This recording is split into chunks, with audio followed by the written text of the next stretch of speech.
Bismillahirrahmanirrahim. Assalamualaikum warahmatullahi wabarakatuh. Bismillah, alhamdulillah, wassalatu wassalamu ala rasulillah wa ala alihi wa sahbihi wa mawala. La hawla wa la quwata illa billah. Amma ba'du. Hadratul muhtaromin, para alim, para bini sepuh, hadirin hadirat, wabil khusus panjenenganipun al-Ustaz Bapak Dr. Umar Siddiq Magister Agama yang kita hormati, Bapak Ibu sekalian yang berbahagia, alhamdulillah pada malam hari ini kita dapat hadir di majelis ilmu. Mudah-mudahan apa yang kita lakukan diridhoi oleh Allah Subhanahu wa taala.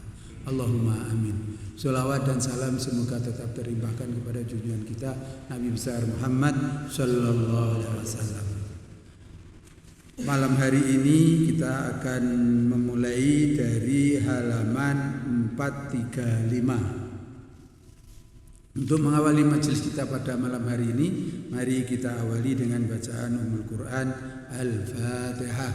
A'udzu billahi minasyaitonir rajim. Bismillahirrahmanirrahim. Alhamdulillahirabbil alamin arrahmanir rahim maliki yaumiddin. Iyyaka na'budu wa iyyaka nasta'in. Ihdinas siratal mustaqim. Siratal ladzina an'amta 'alaihim ghairil maghdubi 'alaihim waladdallin. Amin. A'udzu billahi minasyaitonir rajim. Bismillahirrahmanirrahim. Khususan ila Syekh Zainuddin Ibnu Syekh Ahmad Mabari wa Syekh Abu Bakar Muhammad Sato wa Kiai Ahmad Said Asrori lahumul Fatihah. A'udzu billahi minasyaitonir rajim. Bismillahirrahmanirrahim. Alhamdulillahirabbil alamin arrahmanir rahim maliki yaumiddin. Iyyaka na'budu wa iyyaka nasta'in. Ihdinas siratal mustaqim. Siratal ladzina an'amta 'alaihim ghairil maghdubi 'alaihim waladdallin. Amin. Summa khusan ila Syekhina Kiai Haji Asyari Marzuki wa Ustadz Anwar Nasrun wa Kiai Ja'far Shadiq Amir lahumul Fatihah. A'udzu billahi minasyaitonir rajim. Bismillahirrahmanirrahim. Alhamdulillahirabbil alamin arrahmanir rahim maliki yaumiddin. Iyyaka na'budu wa iyyaka nasta'in. Ihdinas siratal mustaqim. Siratal ladzina an'amta 'alaihim ghairil maghdubi 'alaihim waladdallin. Amin.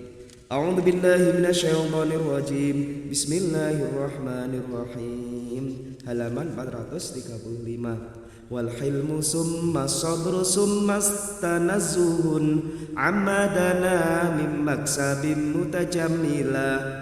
Wal hilmu summa sabru summa tanazzuhun. Pertama sifat bijaksana, kemudian sabar, kemudian membersihkan. Amadana dari rendahnya min maksabin dari pekerjaan mutajamila dengan memperbagus pekerjaan tersebut.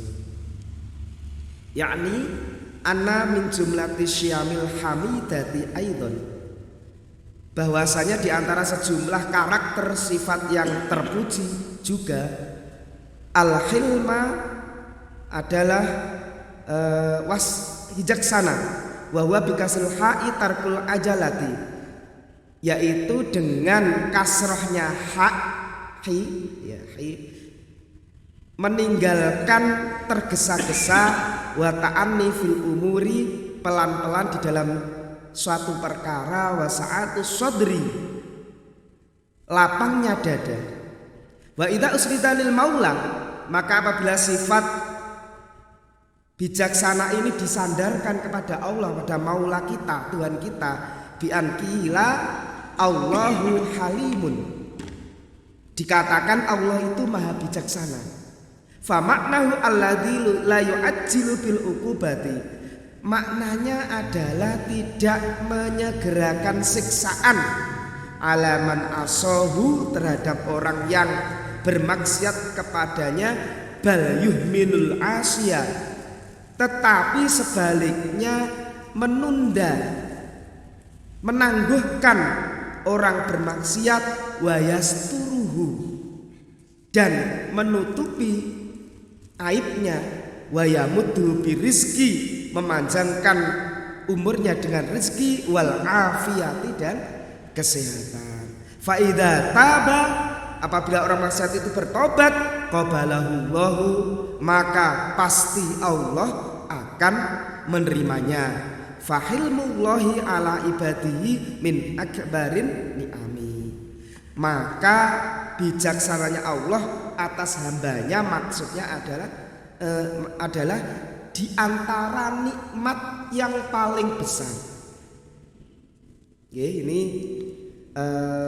meneruskan kemarin bahwa di antara sifat yang perlu kita punyai, miliki sebagai seorang pelaku tasawuf, ya, yang usianya sudah tidak muda lagi kita ini, ya, jangan menyamakan kita dengan anak-anak muda yang masih usia 25 tahun, mungkin 35 tahun, tapi kita itu 40 tahun, ya, 45 tahun, 60 yang kemungkinan besar sudah banyak mendapat bonus usia juga, ya, karena normanya 63 Rasulullah, kalau lebih dari itu kan sudah banyak bonus itu. Nah, ini maka harus bijaksana, ya. Nah, artinya apa? Artinya bijaksana itu seseorang itu harus dalam memutuskan sesuatu itu tidak tergesa-gesa, pelan-pelan, ya. Jadi mboten kesusu. Kemudian lapangnya dada. Ketika menghadapi permasalahan itu dengan lapang dada. Nah, kemudian kalau sifat halim ini, Allah kan sifat halim kan? Kita manusia harus meniru Asmaul Husna juga. Ya, jadi halimun itu termasuk Asmaul Husna yang 99 itu. Di antara sifat 99 adalah halimun, bijaksana. Maka kalau maknanya bagi Allah, maka Allah tidak menyegerakan siksaan bagi orang yang bermaksiat kepadanya, bahkan menangguhkannya sehingga menutupi aibnya, kemudian memanjangkan umurnya dengan rizkinya dan kesehatannya. Nah, ini ya, jadi termasuk sifatnya Allah yang luar biasa itu adalah halimun kepada khususnya umatnya Nabi Muhammad termasuk sallallahu alaihi wasallam, termasuk kita ini, ya. Jadi sangat halim. Kalau nabi-nabi sebelumnya panjenengan nek ngertos sejarah, ya, wonten sing homoseksual niku kaum Sodom niku nggih, niku langsung dihujani batu, nggih.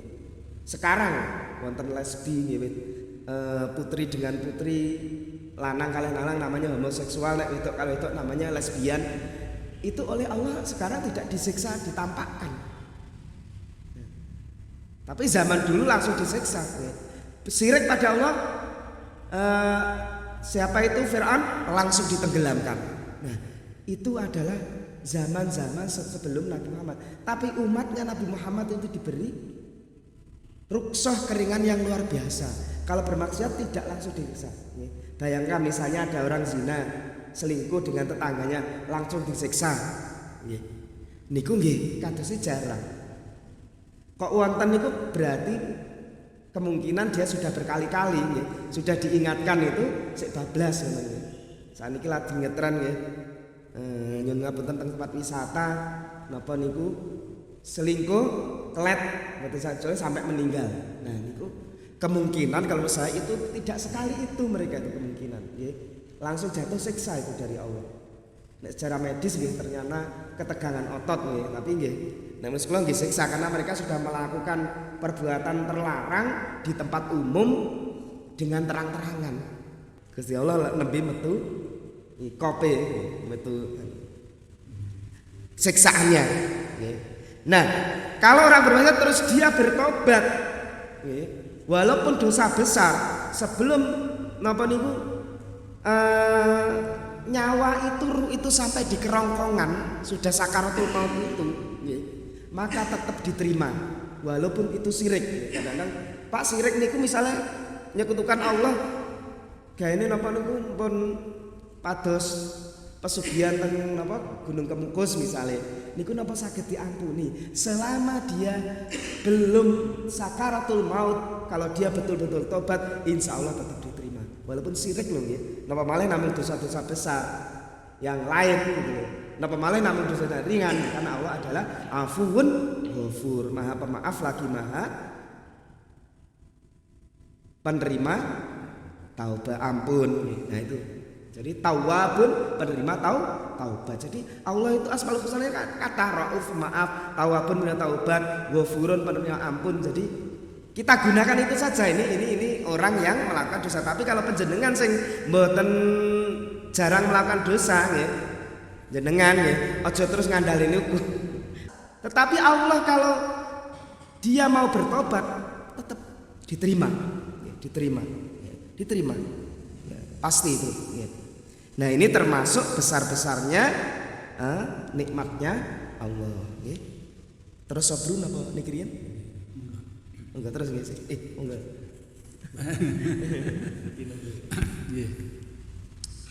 Halim. Jadi karakter watak yang harus kita punya itu adalah halim. Halim itu artinya tidak tergesa-gesa. Kalau bahasa maha penyantun. Jadi seperti itu. Jadi orang dikatakan punya akhlakul karimah. Jadi akhlak yang mulia diantaranya adalah memiliki karakter halim. Jadi orang itu tidak tergesa-gesa. Niki gampang diomongni tapi angel dilakoni. Lah des pundi? Lah wong rumangsane sing kene iki bocah iki ngerti lah aku iki padane belajar untuk sabar. Tapi malah digawe-gawe jarak supaya aku malah dadi nesu. Ngono ya enek perasaan ngoten niku. Lah kalau sudah seperti ini bagaimana kan begitu. Jadi kita ulangi lagi. Jadi kadangkala halim itu kita berusaha untuk bisa sabar, bisa bijaksana. Artinya gimana? Enek wong nglakoni zalim ning awake dhewe. Umpamane iki ora tenanan getokan.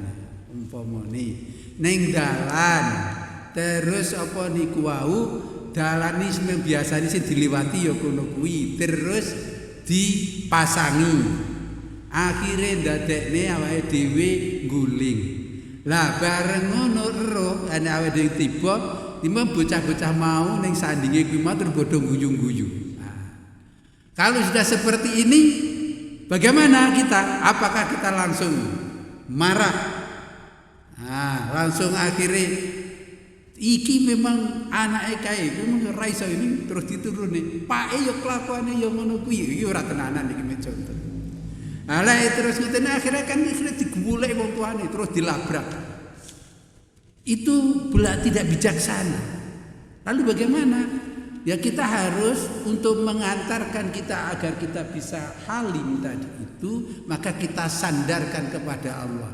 Allah yang maha kuasa, maha besar, maha agung, maha kaya, maha mulia. Saja ketika ada makhluknya yang dolim, yang ingkar, itu tidak langsung diseksa. Masa awake dhewe dijahili anak-anak tadi itu aja langsung marahnya sangat luar biasa sampai lupa misuh-misuh gak karu-karuan. Ya ini contoh sederhananya halim itu. Jadi kalau kita bagaimana? Dengan kita harus tahan diri kita. Bila diomongne penak betul ini. Tapi lek lakoni paling tidak ada ikhtiar. Ada latihan. Itu paling tidak. Jadi pomone enek putune. Putune dolanan sing paling sederhana itu apa itu dolanan terus nyeblokne HP. HP ini sampai amok. Kalau kita tidak halim, maka kita mesti marah-marah lalu bunyinya tidak enak. HP larang, sik larang HP iki timbangane. Ngoten niku ya mboten oleh ngoten niku. Itu artinya dengan demikian kita menghindari karakter perilaku yang seperti itu. Lalu dengan demikian nanti tahap selanjutnya kalau kita bisa bijaksana seperti itu, bisa santun, ora gampang marah, itu maka disebut nanti itu ada sabar. Sabar itu seperti apa? Nanti seperti itu. Jadi halim itu seperti itu. Maka dengan demikian bagaimana? Kembali lagi agar kita bisa memiliki karakter itu, kita sandarkan kepada Allah Subhanahu wa taala. Jadi Allah itu yang punya semuanya ini, punya segala-galanya ini, dia tidak gampang marah. Kalau tadi seperti yang disampaikan Pak Ustadz Umar bahwa pada zaman sebelum Nabi Muhammad SAW itu para nabi itu cepat reaksioner itu, nah, karena itu tadi terus dia berdoa kepada Allah. Yang berdoa itu kekasihnya, Rasulnya, Nabinya, maka Allah mengabulkan. Jadi bukan karena Allahnya, karena itu mau diminta. Sampai akhirnya dalam satu kisah ada Nabi dijahati oleh orang kafir Quraisy, itu malaikat Jibril itu marah. Bagaimana kalau ini kita hantam dengan gunung Uhud, seperti itu. Loh, ini sing marahi malaikat orang Kanjeng Nabi Muhammad SAW. Ini pelajaran yang dapat diambil adalah bahwa Rasul memberikan contoh suri tauladan kepada kita. Ini loh akhlak yang baik itu. Jadi tidak serta-merta karena doanya dikabulkan oleh Allah lalu meminta untuk memberikan apa ini, lek cara wong Jawa disedak nih ya. Sedo seperti itu. Jadi dia tidak seperti itu. Rasulullah sangat luar biasa. Maka dengan demikian para ahli sufi memberikan pelajaran kepada kita akhlakul karimah yang kemarin itu, termasuk saat sekarang ini kita harus berusaha memiliki sifat karakter halim. Jadi artinya penyantun. Itu gimana? Ya itu tadi penyantun itu untuk melatih diri kita itu sandarkan. Aku itu sapa lho wong yo muk makhluke Gusti Allah. Sing Allah Maha Kuasa, Maha segala-galanya, punya semuanya saja, itu tidak serta-merta langsung seperti itu. Ketika ada orang melakukan kemaksiatan tidak langsung itu diberikan bendu. Bendu bahasa Indonesia apa? Seksa. Nah, seperti itu. Jadi mungkin ada yang ingin mendalami tentang karakter halim ini sebelum nanti kita selanjutnya, kalau tidak ada kita teruskan. Bismillahirrahmanirrahim. Wa min jumlati syami aidon, dan di antara sejumlah karakter yang terpuji juga as-sabru, sifat sabar. Wa huwa habsun nafsi anil jaz'i, adalah menahan diri dari sifat mengeluh. Waqala Junaid al-Junaid, berkatalah Imam Junaid, as-sabru tajarru'ul mararati, sabar adalah menelan kepahitan min ghairi ta'bisin, tanpa ada rasanya mengeluh. Ya, jadi sabar itu adalah menelan kepahitan, tidak ada rasa mengeluh. Ya. Wa qala as-sawi tahammulul makarihi fi taatillah. Imam Sawi mengatakan sabar adalah mengandung kebencian, menanggung kebencian di dalam ketaatan kepada Allah. Wa idza usnida ilal maula, apabila disandarkan kepada Tuhan Allah Maula, bi ankila saburun, dikatakan Allah itu Maha Pemenyabar. Fa maknahu alladzi la yu'ajjilu bil uqubati, maknanya adalah tidak menyegerakan siksaan. Fa huwa yurja'u li maknal halim, maka makna sabar ini dikembalikan sepadan dengan makna halim tadi. Wa min jumlati syami aidan at-tanazzuh. Ya, ini ya. Jadi kalau sifat sabar ini disandarkan pada Allah, maka hampir sama dengan Maha Pencantun tadi, bahwa Allah itu menunda siksa bagi makhluknya. Nah, kalau kita lihat sabar itu ada 3 segi. Ingkang pertama itu sabar terhadap ketaatan. Saya yakin panjenengan nek masalah sholat wajib iki mboten abot nggih. Tek abot nggih tetep nggih. Mari nggih taklif lho nggih. Mboten patek abot maksudipun nggih. Nek kula nggih sabot jamaah nggih. Napa malih mboten jamaah, nek biasa jamaah niku sholat piyambak niku abot nggih malah. Nah niki. Lah niki sholat sunah Panjenengan sampun ngertos ya 2 rakaat qobliyah subuh itu lebih baik daripada dunia dan seisinya. Tiang sugih niku jane nggih.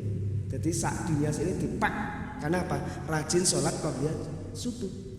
Sing ngomong niki tesih abot niki kula mboten rendah hati lho nggih, jujur lho nggih. Abot lho nggih, kadang lakoni, akeh ora lakoni kalih nglakoni nggih. Sing paling meleh 4 rakaat sebelum zuhur, 2 rakaat qobliyah zuhur dan 4 rakaat ba'diyah zuhur, 4 rakaat berarti 22, 8 ya. Qobliyah dan ba'diyah zuhur itu mencegah kita dari siksaan neraka. Jadi saya jelas. Ini termasuk muakkad. Yang baru muakkad 4 rakaat 2 rakaat sebelum asar itu kita akan disayangi oleh Allah. Nah ini walaupun ngerti ngoten niku nggih. Jenenge sabar. Napa niku nglaksanakne niku abot nggih. Panjenengan tasih abot mboten niku? Salat sunah niku. Qobliyah subuh, 4 rakaat sadurunge zuhur, 4 rakaat sawise zuhur niku tasih abot napa enteng? Abot nggih. Loro mawon nggih. Mungkin kalih nggih. Jane nek genepi kula niki jenengan kalih kula niki jane papat niku insyaallah membebaskan dari siksa neraka. Nggih. Kadang-kadang niku iso nglakoni namung qobliyah itu. Kadang-kadang ba'diyah itu 4 ngoten niku nggih. Jan abot sabar nih, ketaatan nggih. Terus sabar daripada bermaksiat kepada Allah. Nggih. Contone napa nggih? Kuwatah tapi sing gedhe mawon nek. Jenenge zina muhson. Zinanya ada 2. Zina itu ada namanya muhson sama ghairu muhson. Sing muhson niku orang yang sudah pernah terikat pernikahan melakukan perzinahan. Sing ghairu muhson niku antara perjaka kalian perawan. Niku termasuk dosa besar. Jadi mudah-mudahan kita diselamatkan dari perbuatan zina. Amin ya rabbal alamin. Niki kita bersabar untuk tidak bermaksiat dan insya Allah nanti niku balesane luar biasa. Jadi tiang kok sholat wajib taat pada Allah, sholat puasa Ramadan, sebetulnya melakukan dosa besar, nek jenengi napa niku dosa titik-titik cilik-cilik terus minta ampun ngoten ya. Insya Allah mlebu surga niku lho janjine Kanjeng Nabi. Jadi jangan sampai kita terjatuh dalam perbuatan dosa besar. Iya nek di ngapura nek boten. Ndak ada jaminannya. Cuma kita perkiraan saja tuh kalau tobat tenanan itu insyaallah taubatan nasuha. Tapi tetap diperhitungkan juga gitu. Nah, ini jadi jangan sampai kita itu melakukan perbuatan dosa besar. Nah insyaallah ibu-ibu ini nggih setia langkungan. Langkung gampang daripada bapak-bapak nggih. Ibu itu setia nggih. Wa min jumlati siyam ini saya ngomong realitas loh nggih, bukan apa ngoyo-woro. Bukan ngoyo, tapi ini realitas di masyarakat kita. Wa min jumlati syami aidon, dan di antara karakter yang terpuji juga at-tanazzu an khasisi sonai adalah membersihkan diri dari rendahnya pekerjaan kal hijamati seperti tukang bekam wal kanasati dan tukang sapu hala kaunihi mutajammilan tatkala keadaannya pelaku tasawuf itu memperbagus bisari fissonai dengan mulianya pekerjaan. Kita bicara bukan masalah halal dan haram pekerjaan. Nek jenenge tukang sapu, tukang bekam, tukang sampah itu halal dan terhormat. Ukuran orang biasa awam. Kita bicara sini adalah ukuran orang tasawuf. Jadi bedakan antara syariat dengan tasawuf. Makrifat, hakikat dan sebagainya. Ini bedakan, tolong dibedakan. Bukan berarti kita menghina tukang bekam ya sing cantuk niku mboten. Bukan berarti kita tukang sapu, tukang napa niku pasukan kuning, tidak. Itu kalau itu pekerjaan halal dan menurut saya terhormat, itu ukuran orang awam. Tapi kalau di sini bicara tasawuf.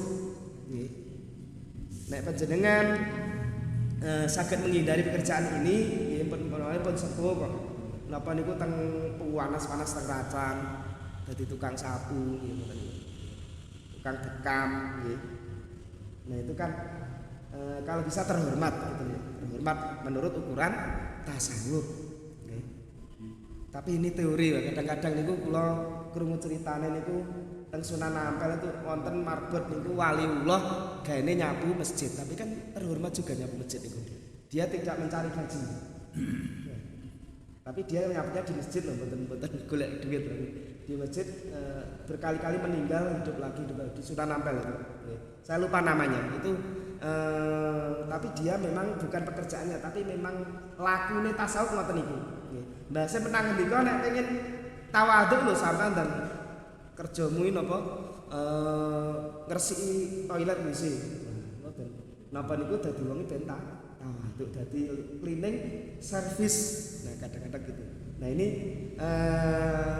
ini adalah tidak pada umumnya. Kalau ini umumnya ini ya. Jadi carilah pekerjaan yang terhormat menurut ukuran tasawuf.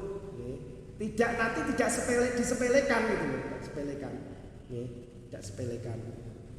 Mosok misalnya kiai pondok pesantren, terus pekerjaannya tukang sapu teng Pemda, kan mboten pantes lho niku. Nggih. Mboten pantes, walaupun halal ya, tapi mboten pantes. Nggih. Nah, kan enggak pantes ukuran tasawuf ya. Nek tiang biasa mboten masalah, tapi ini kan ukurannya tasawuf ya. Ya, termasuk tadi itu karakter yang harus kita punya adalah sabar. Lalu yang ketiga adalah bagaimana kita memiliki pekerjaan-pekerjaan yang mulia. Ini artinya begini. Pertama sabar itu. Sabar tadi sudah dijelaskan, intinya adalah bahwa kita pada kondisi apapun itu harus kita serahkan kepada Allah. Allah ini yang terbaik. Yang diberikan Allah ini yang terbaik. Contoh sederhana ini kita tidak bicarakan siapapun, tetapi kita bagaimana menata hati, karena kita tasawuf ini tujuannya adalah untuk menata hati. Apalah artinya kita kalau kita punya pengetahuan tetapi hati kita itu belum tertata. Jadi satu misal tadi itu karakter yang selanjutnya tadi itu adalah sabar. Bagaimana kita? Pertama adalah kita ini kalau kita lihat dari sisi akademik pendidikannya tinggi. Dari sisi nasab keturunannya baik. Dari sisi pergaulan kawannya baik-baik. Tapi mengapa kita ini susah sekali? Apakah ekonominya ataukah lainnya? Itu kadangkala kita menemukan yang seperti itu. Nah, kalau sudah seperti ini maka bagaimana cara kita? Apakah kita akan menyalahkan Allah? Bagaimana Gusti Allah ini? Wong aku iki yo pendidikan saya juga tinggi. Kalau boleh sebutkan umpamanya aku sarjana. Aku turunane wong mapan. Tapi kena apa iki rezeki kuwi kok saya angel ora koyo dulur-dulurku. Kalau sudah seperti ini kondisi kita, bagaimana kita? Apakah kita lalu menyalahkan Allah? Kita tidak bisa terima. Maka yang pertama kali dikatakan sabar adalah terima takdir ini. Allah sedang menguji. Barangkali ada sesuatu ilmu yang belum kita miliki sehingga kita tidak sama dengan saudara atau keluarga kita. Ini caranya. Kalau tidak seperti itu kita tidak bisa terima. Jadi contoh sederhana. Jadi sak keluarga wabah sukses-sukses, terus yo keluargane dari keluarga orang sukses juga, tapi akhirnya mengapa kita pada posisi diuji Allah? Nah, ini kita harus mengatakan pada diri kita, inilah yang terbaik saat ini. Dengan demikian untuk selanjutnya bagaimana? Mungkin ada ilmu pengetahuan yang belum kita pelajari sehingga kita terdapat seperti itu. Nah, mungkin bisa kita lihat lek mas-mase dulur-dulure kuwi mawi artine gemi bahasa Indonesianya apa ya? Hemat. Nah, hemat. Terus artinya dengan demikian dia juga sangat produktif. Nah, padahal ini semuanya sama mengajari Orang tuanya mendidik juga sama, pelajaran yang dia beri sama, tetapi hasilnya tidak sama. Maka ini harus kita lihat. Seringkali kita itu doktrinnya sama, tetapi pelaksanaannya tidak sama. Jadi di dalam pengetahuan itu ada satu kisah. Jadi anaknya seorang saudagar, laki-laki 2, dia ini orang yang sangat kaya sekali, lalu diberi nasihat kepada orang tuanya memberikan nasihat kepada anaknya, jika kau ngakui aku sebagai orang tuamu, kau harus taat kepada aku. Maka kau ajari agar sukses seperti bapakmu. Maka jika kau makan, makanlah yang baik, yaitu minimal makan 10 nyawa. Yang pertama. Lalu yang kedua, jika kau ngakui aku sebagai orang tuamu, maka kau bekerja jangan kena sinar matahari. Ketika bapaknya meninggal, warisan dibagi rata semua kepada 2 anaknya. Sama-sama anak itu taat kepada orang tuanya.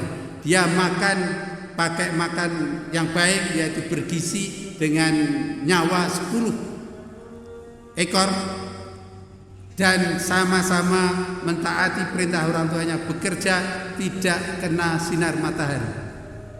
Tetapi yang pertama, harta orang warisan itu semakin hari semakin habis.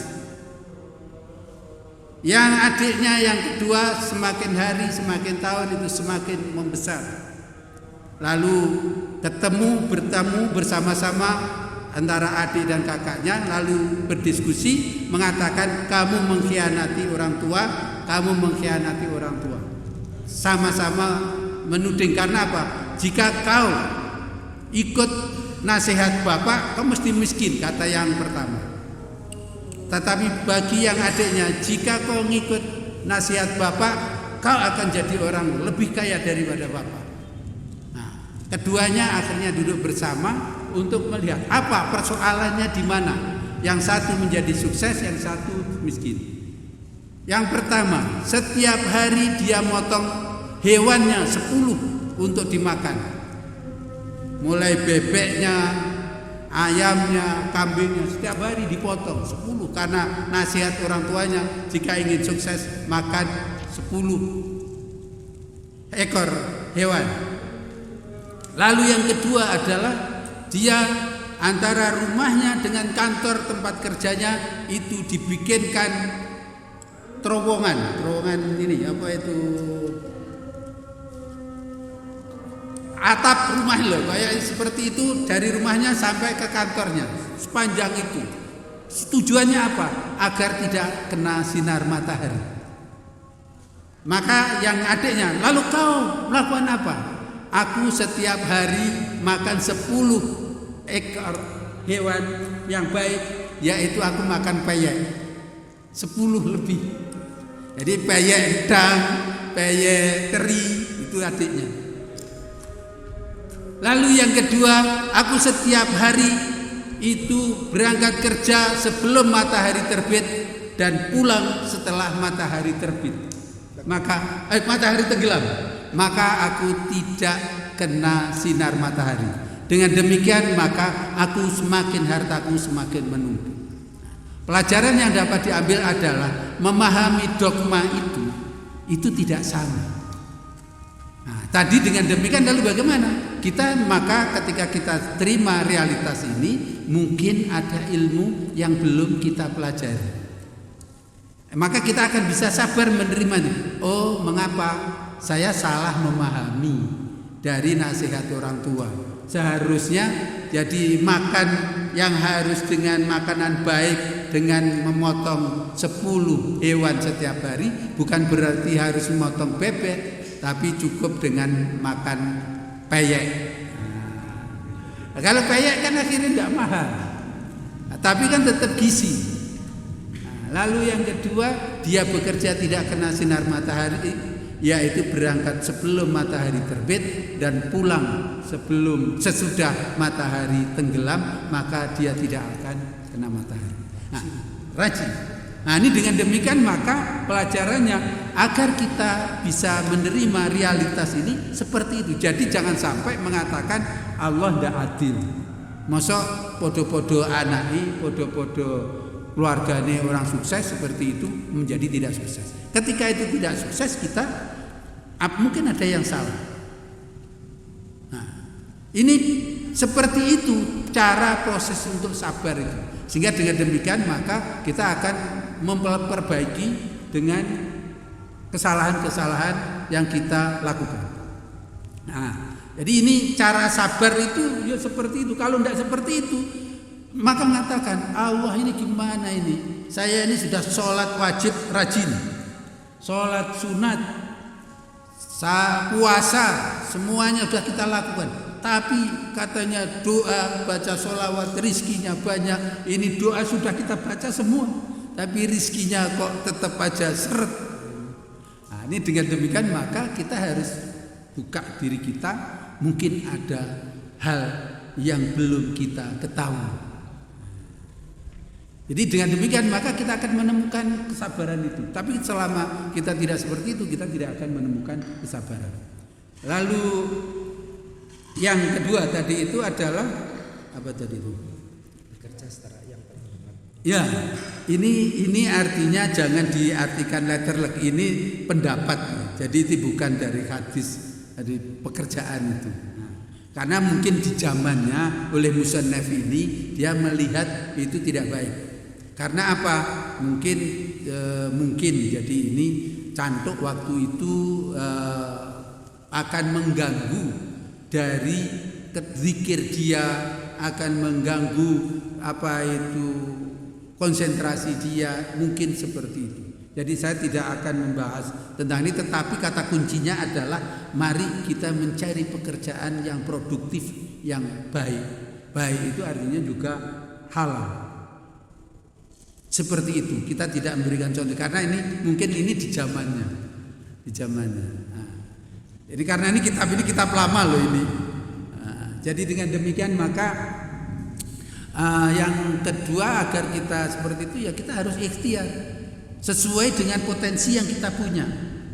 Jadi kalau kita punya keahlian apapun, maka itu harus kita kembangkan keahlian itu. Jangan sampai sakjane aku ngeniki iso, tapi itu tidak dilakukan. Itu sia-sia.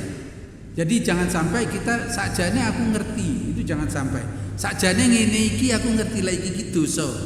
Nah, tapi tetap aja dilakoni. Nah, itu podo aja artinya seperti itu. Itu tidak boleh. Nah, termasuk itu tidak memiliki akhlakul karimah tadi, akhlak yang baik. Nah, dengan demikian maka apa pelajaran yang dapat diambil, yaitu pertama adalah bahwa kita harus sabar.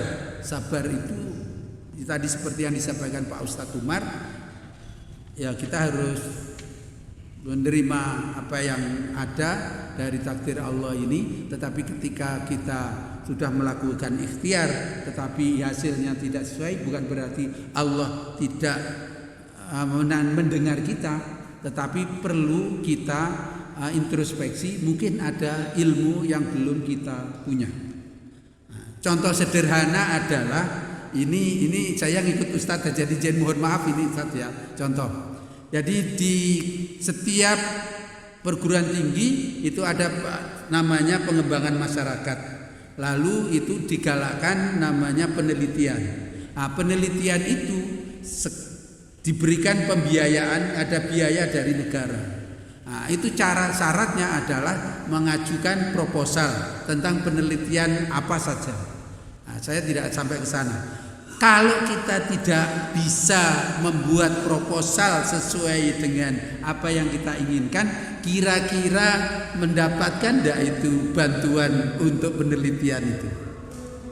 Nah, jadi kalau proposalnya, proposal itu kan sama dengan doa, permintaannya itu tidak sesuai, artinya tidak pas, maka itu tidak mungkin proposal itu akan dikabulkan. Maka mesti dikembalikan atau disuruh memperbaiki.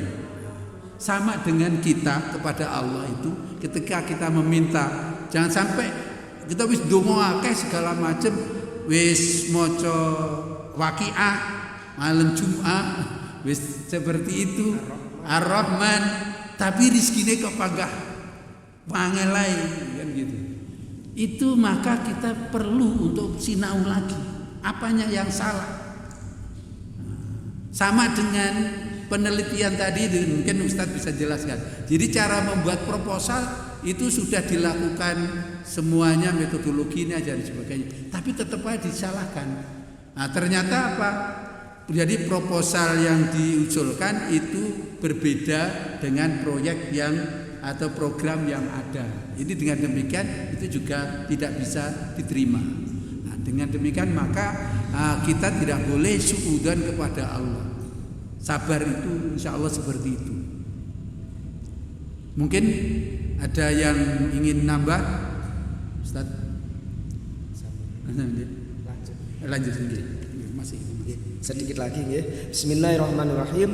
Wa mulazamatun lisakinati wal wara'i wa khusyu'i wa tawadhu'in mutakammila, dan menetapi sifat tenang dan wirai, warok wirai, khusyuk, tawadhu, rendah hati secara sempurna.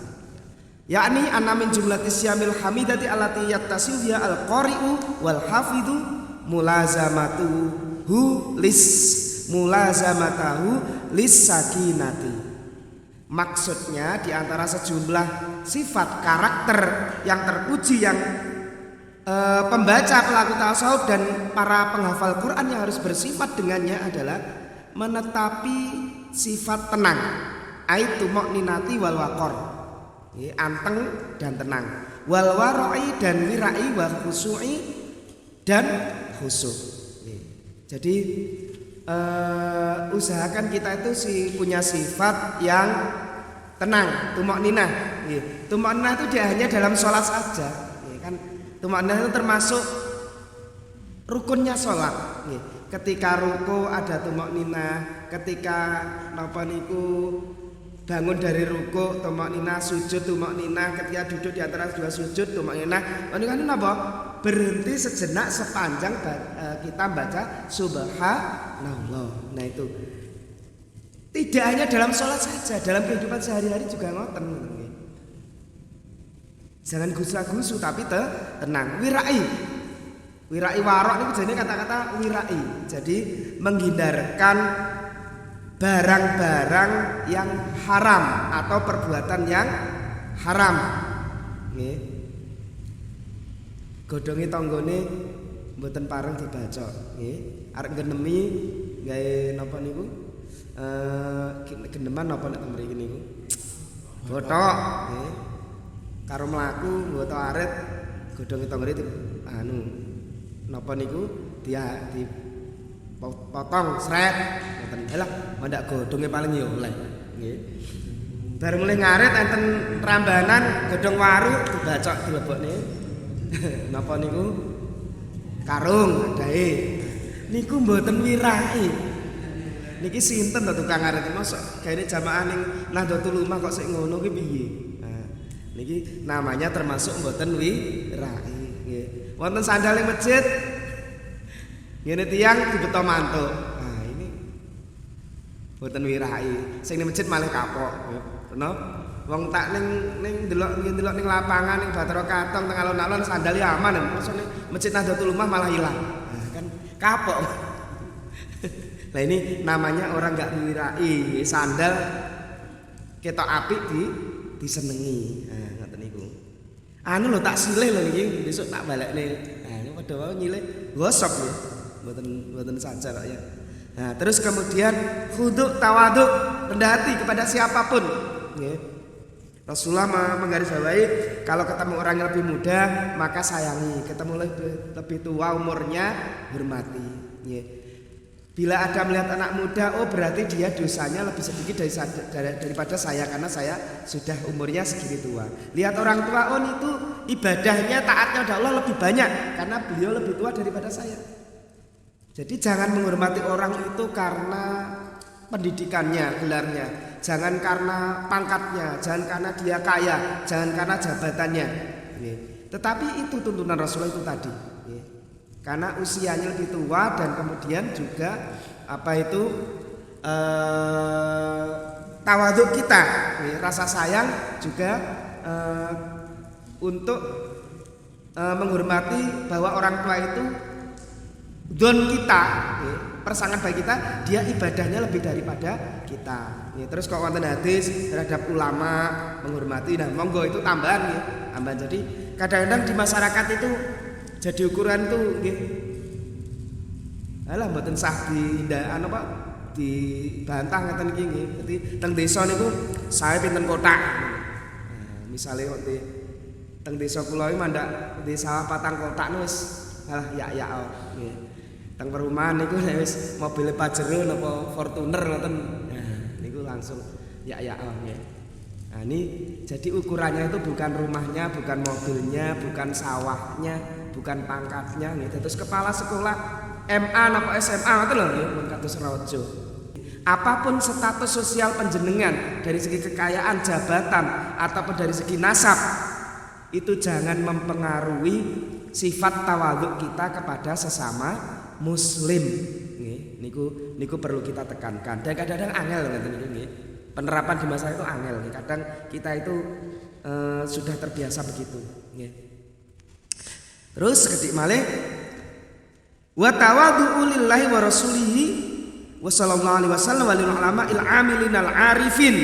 Nah, ini termasuk tawadhu pada Allah, Rasul, para ulama sing antara ucapane kalih prilakune sami nggih. Walil ulama il amilin arifin, yang perilakunya dan arif. Jadi sing beramal sing arif, mboten namung ngomong tok, jargone nglakon ngajar tapi mboten dilakoni. Nah, niku benten malih nggih. Penghormatannya kepada ulama itu nggih. Walil ulama il amilin al arifin. Ini fi arifin hala kaunihi mutakamilan bihadhil asai. Tatkala tingkahnya si qori, si pelaku tasawuf itu ingin mencemurnakan dengan inilah sifat-sifat yang terpuji, sabar, tawadhu, terus napa itu khusyuk, terus kemudian istiqomah, terus macam-macam ya, sifat-sifat yang bagus itu. Mungkin itu dulu. Pun tempel jelas to nggih niki sing niki mosok niki. Kula kinten ngoten ada yang ingin mendalami, jadi artinya begini.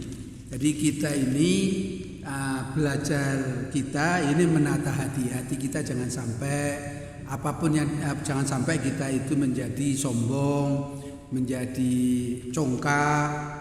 Nanti itu ada kelanjutan di berikutnya, itu ada syirik dan segala hasud, dengki, karakter-karakter yang jelek nanti seperti itu. Intinya adalah kita belajar menata hati kita. Lalu bagaimana kalau sudah seperti ini? Maka kita ini menata diri kita. Jangan kita punya ilmunya tadi itu terus gini ini koncone iki apa iki jenenge ketoke urung iso sabar wong iki. Itu kita tidak penting. Jadi yang penting adalah kita jangan disibukkan untuk menilai orang lain, tapi sibukkanlah diri kita untuk menilai diri kita. Karena tidak akan ada gunanya kita itu ngoreksi orang lain. Itu sama sekali tidak ada gunanya. Jadi yang ada adalah untuk diri kita, karena baik kita seperti itu. Nanti yang ke surga itu bukan orang lain itu yang kita koreksi. Ke surga bersama Rasulullah adalah kita, diri kita sendiri itu. Maka dengan demikian akhlak ini, pelajaran akhlak tadi itu, akhlakul karimah sebagaimana saat sekarang ini, itu tidak untuk menilai orang lain, tapi untuk diri kita, agar kita semakin, hati kita semakin baik. kita tata hati kita. Kalau kinten niku, jadi ini sabar istiqomah tadi sudah dijelaskan oleh Pak Umar. Jadi contoh-contoh konkretnya sudah nampak. Jadi kita memang tidak boleh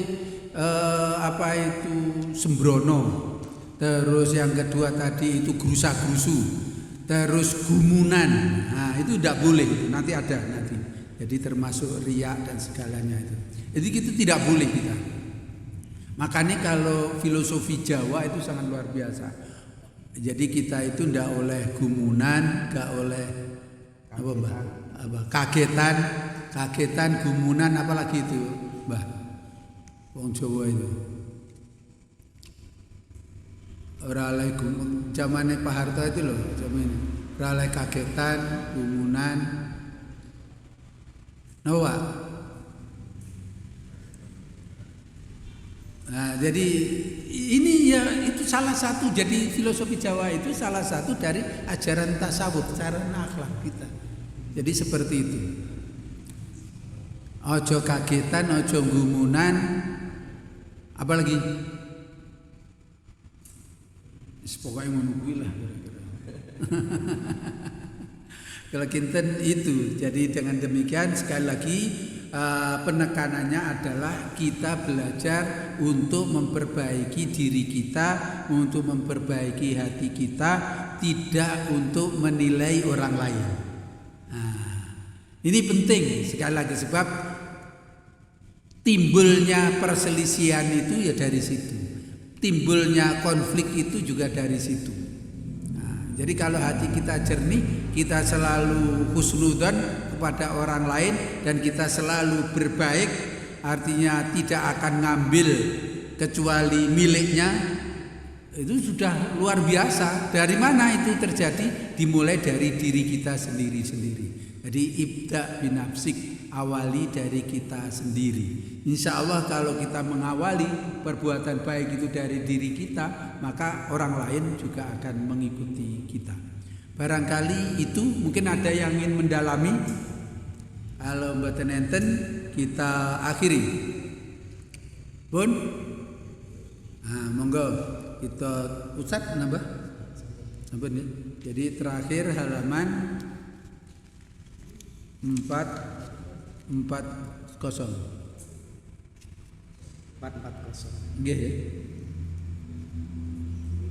440. Bismillahirrahmanirrahim. Wal 'asri innal insana lafi khusrin illal ladzina amanu wa 'amilus solihati wa tawashaw bil haqqi wa tawashaw bis sabr. Subhanakallahumma wa bihamdika asyhadu an la ilaha illa anta astaghfiruka wa atubu ilaik. Kurang lebihnya mohon maaf. Assalamualaikum warahmatullahi wabarakatuh. Waalaikumsalam.